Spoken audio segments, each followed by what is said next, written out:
आपण बघणार आहोत नागपूरमधून। नागपूरमध्ये महावितरणच्या कार्यालयासमोर कंत्राटी कामगारांनी आंदोलन सुरू केलेलं आहे। नोकरीमध्ये कायम करण्याच्या मागणीसाठी कंत्राटी कामगारांनी संपूर्ण राज्यभरामध्ये आंदोलन सुरू केलंय। ही नागपुरातली दृश्य आपण पाहतो आहोत। वीज कंपन्यांच्या कंत्राटी कर्मचाऱ्यांच्या कृती समितीकडून हे आंदोलन पुकारण्यात आलंय। तर महावितरण, महानिर्मिती आणि महापारेषणच्या कर्मचाऱ्यांनी या आंदोलनात सहभाग घेतलाय आणि मागण्या मान्य झाल्या नाहीत तर 5 मार्च पासून बेमुदत काम बंद आंदोलनाचा इशारा देण्यात आलाय।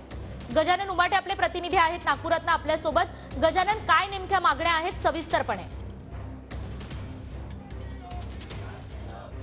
नक्कीच महाराष्ट्रभरातील कंत्राटी वीज कर्मचारी आजपासून धरणे आंदोलनावर आहे। आज आपण बघू शकतो नागपुरातील हे सगळे कर्मचारी जे आहेत ते नोकरीत नियमित करा या प्रमुख मागणीसाठी आज धरणे आंदोलन करताय आणि मागण्या मान्य झाल्या नाहीत तर राज्यभर कामबंद आंदोलन केलं जाणार आहे। त्याचा इशारा जो आहे तो दिलेला आहे। आपल्यासोबत विकी कावळे आहे या कर्मचारी संघटनेचे। काय मागणी आहे, कशासाठी आंदोलन?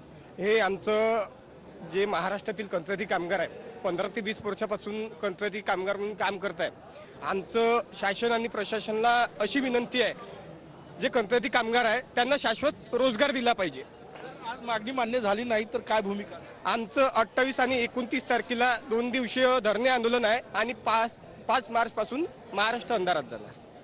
आपण बघू शकतो हा इशारा यांनी दिलेला आहे आणि राज्यव्यापी आंदोलन जे आहे ते या ठिकाणी सुरू आहे। आपण बघू शकतो रोजगाराची हमी मिळाली पाहिजे, कंत्राटी कामगारांना जे आहे ते नोकरीत नियमित करा, कंत्राटी भरती बंद करा, अशा प्रकारच्या सगळ्या मागण्या ज्या आहेत आणि राज्यभर हे आंदोलन जे आहे ते सुरू आहे।